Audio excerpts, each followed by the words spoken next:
Shattering Securities by Jason Wrench. Available June 3rd from Pink Sloth Books, everywhere print and digital books are sold. Chapter 1. I hated being late for lunch with my mother, Maeve McKenna, Broadway legend extraordinaire. I entered the restaurant, which is a few blocks away from the advertising agency where I work, and spotted her sitting smack dab in the middle of the restaurant. I'm sure she picked the spot because it was the most visible for everyone to see. I stood there for a few seconds, waiting for the hostess's attention. She finally looked up after I made a throat-clearing noise and said, "I am sorry, I didn't see you standing there. Can I help you?"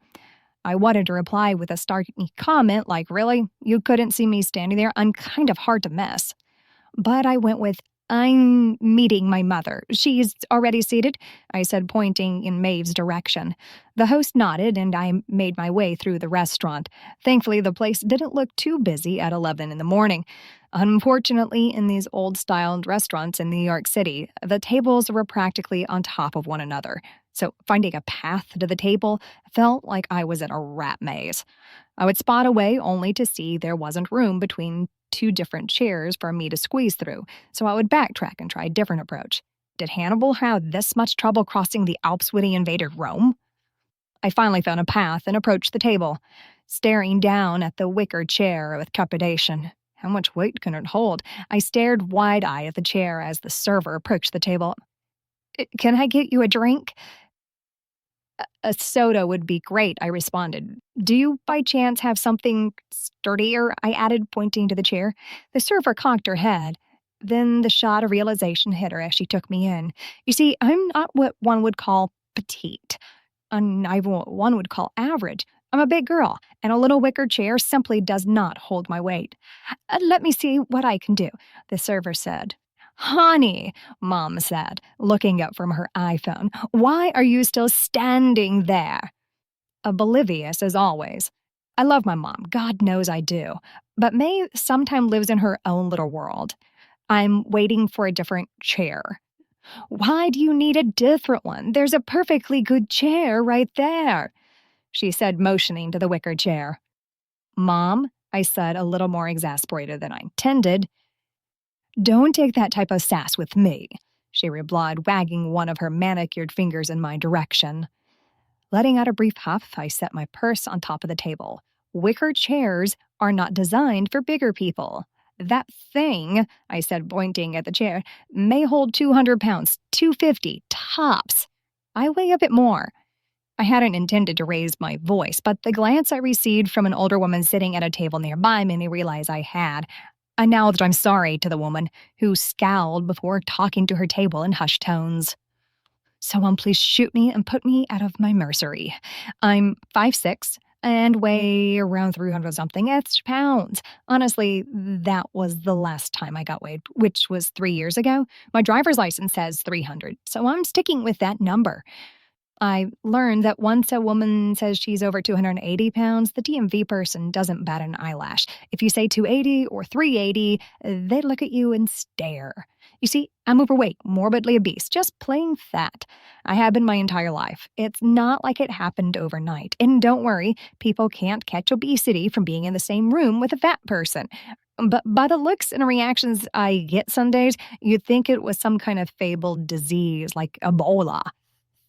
"Oh, honey, don't get too close to the fat person. You may catch it." Thankfully, the server found what looked like a steel-framed chair and set it down for me at the table. "Thanks," I said, as the server whisked the wicker chair away from the table. I took my purse off the table and put it on the floor next to me to give me a bit more space on the tabletop. "So what's good here?" I asked my mother. "Oh, I've never been here," Maeve said. "Read about it in the Times. I heard a lot of us famous people eat here," she said with a smile bright enough you'd think paparazzi were hanging out behind a potted plant waiting to get her photo. I also knew if one did, she'd turn and pose for the camera. Glancing down at the menu, I read a lot of names for foods I'd never heard of. From the menu, I guessed the restaurant was French, but I wasn't entirely sure. Maybe I should have paid more attention to my French classes when I was in high school. When the server approached, I asked her what the special of the day was, and I went with that. So, dear, how's Gary? Garvin, mother. She knows my husband's name, but she always mangles it on purpose. That's right, she said innocently, and give this woman a Tony for that performance. As for him, he's doing fine. We're having dinner with his family tonight. The Murray household is always an interesting evening. Thankfully, my mom didn't say something sarcastic. She arched one of her eyebrows. How are things in the world of auditions? I asked. I knew this would let me off the hook, and I was right. She spent the next 15 minutes in a nonstop monologue about how hard it was for a woman in her 40s to get a good role. I wanted to stop her right there. As her daughter in my mid-30s, the idea of my mom trying to find a suitable role for someone in their 40s was comical. No, it was borderline delusional. At the same time, I'd seen her driver's license, and it said she was only 48. How she managed to pull that one off at the DMV is anyone's guess. Admittedly, how my mom had a driver's license is one of the great mysteries of the universe. She spent most of her adult life in New York City and never behind the seat of a driving wheel. Hell, I grew up in a city. I don't have a driver's license because I've never needed one. I, like many Manhattanites, have a New York State ID. When your world is Manhattan, there's not much of a reason to drive. And on the rare occasion I leave the city, a train or plane took me there, and a cab, taxi, or car share drove me around town. Our meals arrived, and I stared down at the plate. My balled-up fist was larger than the portion of whatever was on my plate. It looked pretty, like something you'd expect to see at the Metropolitan Museum or the Museum of Modern Art, but not something an average adult would call a meal. I guess I'll be grabbing lunch on the way back to the office. After lunch, the server approached our table, bussed the dishes away, and said, "Of course you'll be wanting dessert," looking right at me. I know she meant nothing by it, but I still heard, "Of course you'll be wanting dessert, you big fat beached whale. I know, and you know, the little portion wasn't designed for someone your size." As a person of size, when I go out in public, I'm persona non grata, or the center of attention. When I'm persona non grata, I'm completely invisible. When that happens, people ignore me like I'm not human. Or sure, they'll talk about me, but never to me. When I'm the center of attention, it's like everyone is staring at me, pointing their fingers and laughing at the fat person in the room, like the older woman and her friends at the table nearby talking about me. I watched the furtive glances in my direction before they leaned in and started whispering. "Actually, I'm going to pass on dessert," I finally said. "I need to head back to the office and get lunch on the way back." "None for me, dear," my mother said. "My body is my temple, and I haven't let sugar pass these lips in years." She practically purred. What a bald-faced lie. I've been to her apartment. I know where she hides the goodies. She doesn't think anyone knows she eats. Maeve is human. She likes her chocolate. But she acts all high and mighty. It is as if mentioning that she had a taste of sugar would lead to a scandal in the New York Post's famous page 6. Wow, I done put myself in a bad mood, I realized. Snap out of it, Cat. My mother always paid for our meals. In her eyes, I would always be her child, but I think most mothers see their adult offspring as children. After working my way back through the maze of chairs and tables, I met my mother outside. I gave her a quick hug goodbye and headed back to work. On the way back, I stopped at my favorite burger joint around the corner from my office. A young woman and her daughter entered behind me. The girl had to be 2, maybe 3 at most. I glanced back and saw her looking up at me. The little girl's outfit was a whimsical dress bursting with playful charm that matched the girl's apparent carefree nature. It was a lively shade of pink adorned with an array of colorful, animated patterns featuring rainbows, stars, and unicorns. The short sleeves were ruffled layers in contrasting blue and pink, adding an extra touch of flair and movement. The skirt flared with a blue underskirt peeking out beneath the top layer. To finish the creative look, she had bright yellow slip-on shoes. "Mama, why is that lady so fat?" I flipped my head back around and stared intently at the menu overhead, as if I didn't already have the entire menu memorized. "Shh," the young mother said. It's not polite to point that out in public." "Next." I walked up to the young man working the cash register. "Hello, Cat." he said. Your usual? Yes, please. Thanks, Ryan. He entered the information, told me my total. I already had the money ready for him down to the exact penny. Maybe I do eat here too often. I waited off to the side for my meal. I was getting a deluxe burger, fries, and a chocolate shake. The lunch of champions, or at least graphic designers on a deadline. With my real lunch procured, I returned to the workplace. As I exited onto the street, I felt my purse fall. I'm being mugged. But a sudden focused my eyes on the ground. My purse had landed on the sidewalk. The strap had snapped at one buckle. I guess that's what you'd get for purchasing a cheap knockoff on the street. Shifting my drink and lunch to my other hand, I kneeled, picked up the purse, and held it snugly under my armpit next to my body. I shook my head, sighed, and went back to work. Let me hold the door for you. Thanks, I said, looking up to see a young man stepping to the side. But he wasn't talking to me. He was talking to a young woman a few steps ahead of me. As soon as she was through the door, the guy stopped holding the door and followed her inside, letting the door shut behind him right in my face. Thanks, I thought, as I juggled my purse and food to get the door open. I walked across the lobby, nodding my head at the security guard. Mrs. Murray, the elevator bank is out right now. Both of them? Yes, you're gonna have to take the stairs. I let out an exasperated sigh and headed to the stairs. Well, this totally blows. I glanced at my watch and realized there was no way in hell I was making it upstairs in time now. I had 10 minutes to climb 22 floors. It wasn't going to happen. I put my stuff down and called my office. Confluence Advertising. Hey, Sylvia, it's Kat. I'm supposed to be in a meeting with Abba, Chris, and potential clients. The elevators are out, so I will not get up there in time. Can you ask them to hold the meeting until I get up there? Are you talking about the meeting with the fluorite people? That's the one. I'm sorry to tell you this, but they've already started, Sylvia said. And they started 30 minutes ago. They moved the meeting up this morning. Did they not tell you?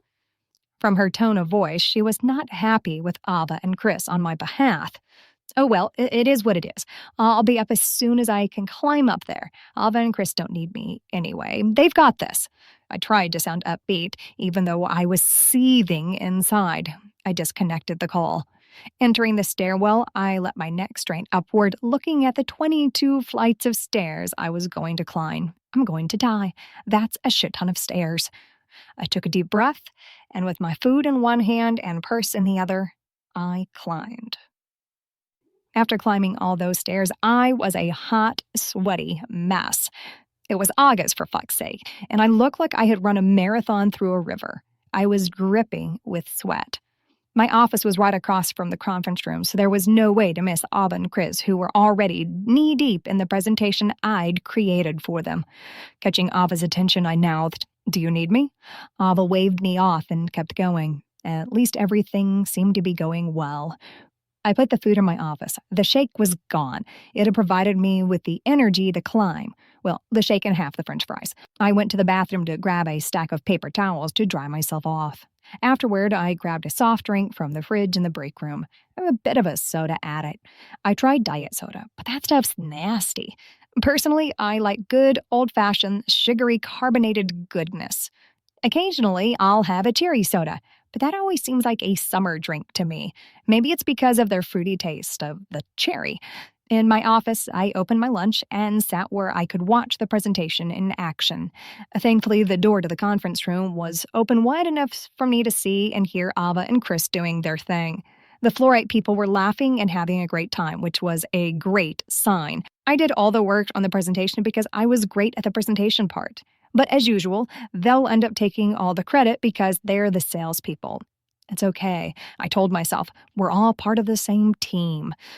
Besides, the last thing I want to do is stand up in a room with people staring at me. Just the thought of public speaking sets shivers down my spine. I pick up a french fry and dip it in ketchup before plopping it mindlessly in my mouth. I had entirely too much anxiety, and when I'm anxious, I eat. Heck, let's get real. When I'm happy, worried, sad, content, or because it's a day of the week that ends in day, I'll eat. I'm a 36-year-old married woman who is living the life. I'm big, bold, brassy. Well, maybe not bold and brassy. In my head, I am. In real life, I'm shy. I chalk it up to being an introvert. It's easier to keep my head down and get my work done. For example, Ava Thomas, my boss, came into my office 2 days ago and told me the office needed me to work on a campaign for a national toothpaste company, Fluorite. The parent company wanted to broaden their target market to urban centers, which was their nice way of saying they were only selling to white people. When Ava asked me to work on the campaign, I looked down at my pale Irish skin and asked her, I'm about as white comes. Do you think I'm the right person for this one? Probably not. But you're the best we have for targeting non-traditional retail markets. The other creatives are so traditional. You're not like them. I wasn't sure if I'd been complimented or insulted. Then I let that one fly by. Or maybe it's because my best friend in the entire world is a black gay man. When do you need the new campaign? That's awesome. I need it by Thursday. Without skipping a beat, she turned on her heels and hurried away, leaving me with my mouth hanging open. She wanted a complete urban campaign for a toothpaste company in 2 days. I had texted my husband Garvin, telling him I wouldn't be making it home early that evening. I spent the next 2 nights holed up in my office creating the campaign Ava and her account executive Christopher Alexander were pitching right now. I popped another fry into my mouth. There was a loud, disgruntled sigh outside my door. Sylvia Blumenkrantz, the firm's primary administrative secretary, stood outside my door. How does it look like it's going in there? Well, they laughed at all the jokes I included in the presentation, so I guess that's good. You realize you should be the one giving that presentation. Oh no, presenting is not something I'm good at. How do you know? Ever tried it? I don't enjoy the spotlight. Besides, I was the one who got back late from lunch. It's not their fault the elevators were down. True, you can't control the elevators, but they moved up the presentation and never told you. It's not a big deal. I'm sure the clients were early, and it made more sense to move on. If they need me for any of the creative stuff, they can always get me. Sylvia harumphed before moving on. I finished my hamburger and threw the wrapping into the garbage as I listened to the rest of the presentation. When Ava and Chris completed the formal presentation, there were a few questions. Eventually, everyone stood and shook hands. From the looks on Ava's and Chris's faces, we'd signed the account. I swiveled back around on my chair, which the company had purchased for me, as big drills need good, sturdy chairs. I opened my email, looked through a few items, and responded to a couple of quick emails. There was a soft rap on my door. I looked up at Ava standing in my doorway. Hello, Kat. What can I do for you? It looks like everything went well in there. Yep. Chris and I are a great team. Our presentation was a total home run. In fact, we're about to go out with the company reps for a round of drinks. Well, that'll be fun. Would you mind making a few quick fixes and emailing them to me? She handed me a sheet of paper with about a dozen changes they wanted. The list wasn't too bad, but it would take me a few hours to get through everything.